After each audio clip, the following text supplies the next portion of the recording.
అందరికీ వందనాలండి. క్షమించండి, రాత్రి సమయంలోని వాక్యం అప్లోడ్ చేశాను కదా నిన్నటి సమయంలో.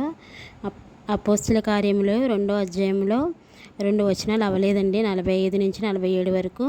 ఇప్పుడు ఆ వచనాలు మనం చదువుకుందాము. ఇదియుగాక వారు తమ చరస్థిరాస్తులను అమ్మి అందరికీ వారి అక్కర కొలది పంచిపెట్టిరి.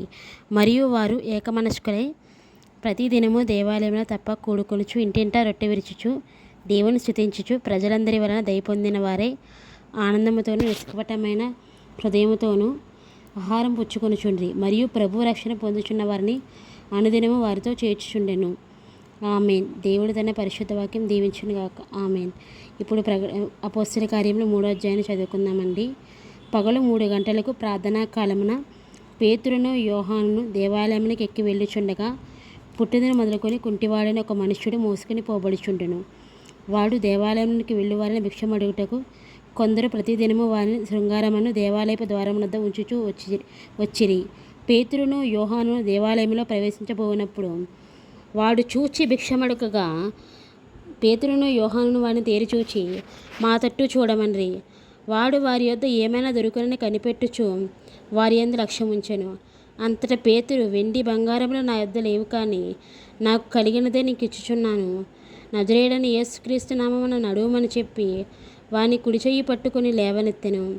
వెంటనే వాని పాదములను చీలమండలమును బహు బలం పొందెను. వాడు దిగ్గున లేచి నిలిచి నడిచెను.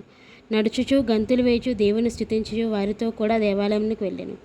వాడు నడుచుచూ దేవుని స్తుతించుట ప్రజలందరూ చూచి శృంగారమున దేవాలయపు ద్వారమునంద భిక్షము కొరకు కూర్చుండినవాడు వీడే అని గుర్తెరిగి వానికి జరిగినదని చూచి విస్మయముతో నిండి పరవశలేరి. వాడు పేతురును యోహానును పట్టుకుని ఉండగా ప్రజలందరూ విస్మయముంది సొలొమోను తన మండపంలో ఉన్న వారి యొద్దకు గుంపుగా పరిగెత్తి వచ్చిరి. పేతురు దీనిని చూసి ప్రజలతో ఇట్లనెను, ఇశ్రాయేలులారా, మీరు దీని విషయమై ఎందుకు ఆశ్చర్యపడుచున్నారు? మా సొంత శక్తి చేతనైనను భక్తి చేతనైనను నడువను వీనికి బలమునిచ్చినట్టుగా మీరెందుకు మా తట్టు తేరి చూచున్నారు? అబ్రహాము, ఇస్సాకు, యాకోబు అనేవారి దేవుడు, అనగా మన పితరుల దేవుడు తన సేవకుడైన యేసును మహింపరిచి ఉన్నాడు. మీరు ఆయనను అప్పగించితిరి. పిలాతు ఆయనను విడుదల చేయుటకు నిశ్చయించినప్పుడు మీరు అతని ఎదుట ఆయనను నిరాకరించితిరి. మీరు పరిశుద్ధుడు నీతివంతుడైన వారిని నిరాకరించి నరహంతకుడైన మనుష్యుని మీకు అనుగ్రహింపమని అడుగుతిరి.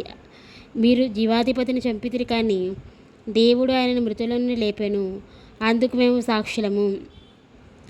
ఆయన నామమందు విశ్వాసం మూలంగా ఆయన నామము మీరు చూచి ఎరిగిన వీరిని బలపరిచెను. ఆయన వలన కలిగిన విశ్వాసమే మీ అందరి ఎదుట వీనికి పూర్ణ స్వస్థత కలుగజేసెను. సహోదరులారా, మీరును మీ అధికారులను తెలియక చేసిరని నాకు తెలియను.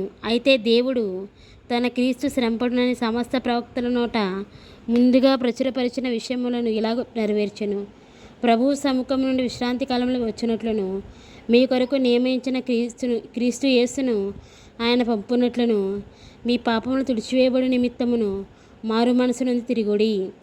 అన్నిటికీ కుదురుబాటు కాలంలో వచ్చునని దేవుడు ఆది నుండి తన పరిశుద్ధ ప్రవక్తల పలికించెను. అంతవరకు యేసు పరలోక నివాసి ఉండుట అవశ్యము. యేసు ఇట్లను, ప్రభువైన దేవుడు నా వంటి ఒక ప్రవక్తను మీ సహోదరుల నుండి మీ కొరకు పుట్టించును. ఆయన మీతో ఏమి చెప్పినా అన్ని విషయంలో మీరు ఆయన మాట వినవలెను. ఆ ప్రవక్త మాట విననివాడు ప్రజల్లో ఉండకుండా సర్వనాశనమగునను.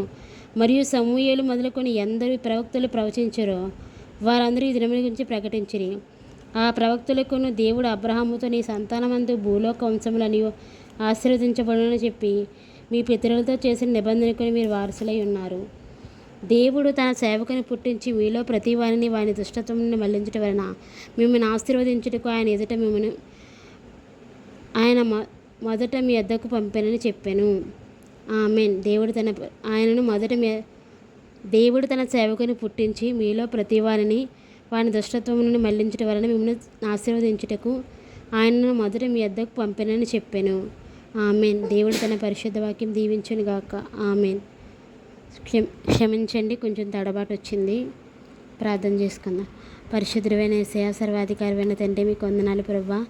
నాయన యొక్క దినం చూడడానికి ప్రభువా మాకు ఇచ్చిన గొప్ప శ్రేష్టమైన అవకాశాన్ని బట్టి నాయన యొక్క వాక్యాన్ని నాయన యేసయ్య ఈరోజు మేము ధ్యానం చేసుకోవడానికి ఇచ్చిన గొప్ప శ్రేష్టమైన సమయాన్ని బట్టి నీకు వందనాలు. ఎల్లప్పుడూ నీ కృప, నీ కాపుదల మాకు అనుగ్రహించే దేవుడవు కాబట్టి నీకు వందనాలు.